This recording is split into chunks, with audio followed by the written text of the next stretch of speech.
এই যে আমাদের ছাদের উপরে বট গাছ হয়েছে, তো এগুলো ছাদে থাকলে অনেক ক্ষতি হবে।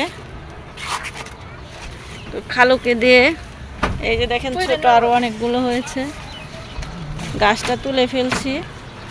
পড়েন না খালু, দেখেন কিভাবে গাছ হয়েছে একেবারে ছাদে। আর দেখেন কত উপরে, এটা 7 তলার উপর।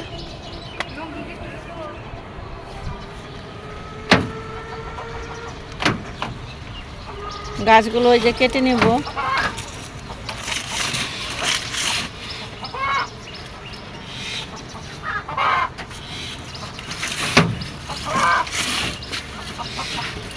ভেতরে আমার মুরগির খামার, মুরগি কলকল করছে। অনেকগুলো বট গাছ হয়েছে, এগুলো তুলে ফেলতে হবে।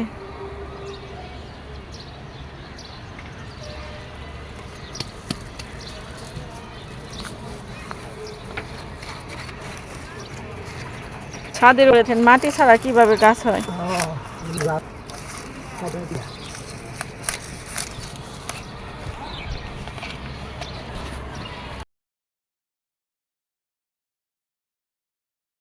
এই যে ভিউয়ার্স দেখেন, গাছটা কুপিয়ে কাটতে হচ্ছে।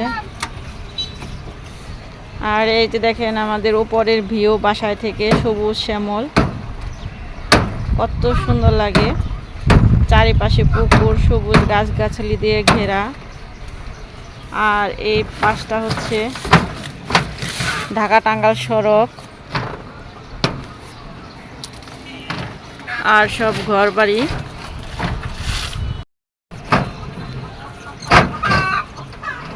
ফাইনালি খালু গাছটা কাটতে পেরেছে। দেখি গাছটা খালু, এই পড়বেন।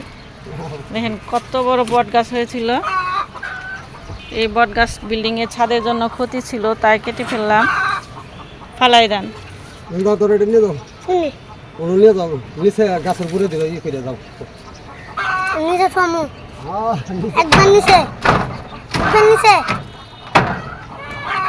একবার মুরগি বের হয়ে যাব।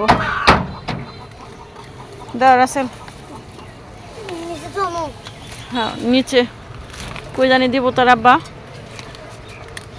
বট গাছ মাথায় করে নিয়ে যা, এটিও তুলে দেন। দেখেন এই যে ডিজাইনের ফাঁকার ভিতর দিয়ে পা চলে যাবো।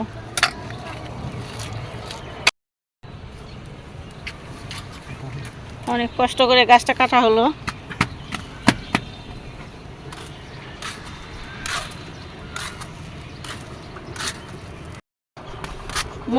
মুরগির খাদ্য কোথায় রাখেন?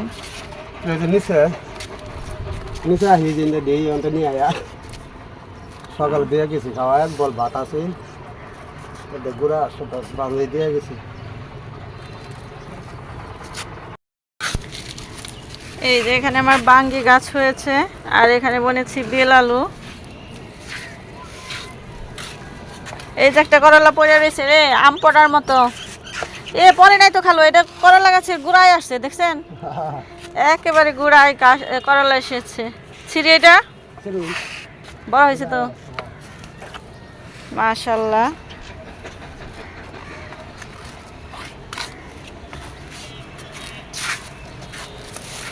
এই যে ভিউয়ার্স, কুমড়া ফুল এসেছে, কুমড়া ধরেছে। হ্যালো, এই লাঠিগুলো নিয়ে যান, এই ভেন্ডি গাছে গাইরে দিবেন। ছাদে তো এত লাঠি পাওয়া যায় না। ও তাহলে এইগুলা এই জায়গায় দেন। হ্যাঁ হ্যাঁ, এই জায়গায় দিই, জিরা জিরা পয়রা জায়গা দিয়ে দিই। হ্যাঁ, ওইখানে সিসি এগুলো গাছ আলু গাছ বলে, আপনাদের এলাকায় কি বলে কমেন্টস করে জানাবেন। তো এখানে গাছ আলু গাছ দিয়েছি, এই যে এভাবে উঠে সে ওই ছাদে চলে গেছে। তো মাশাআল্লাহ, এই যে আলু চলে এসেছে ছোট ছোট।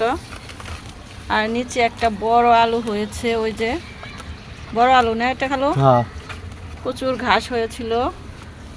আমি বেশ কয়েকদিন গ্রামের বাড়ি থাকার কারণে এই যে এখন খালু পরিষ্কার করে দিচ্ছে। তো ভালো লাগলে অবশ্যই লাইক, শেয়ার, কমেন্ট, সাবস্ক্রাইব করবেন। আল্লাহ হাফেজ।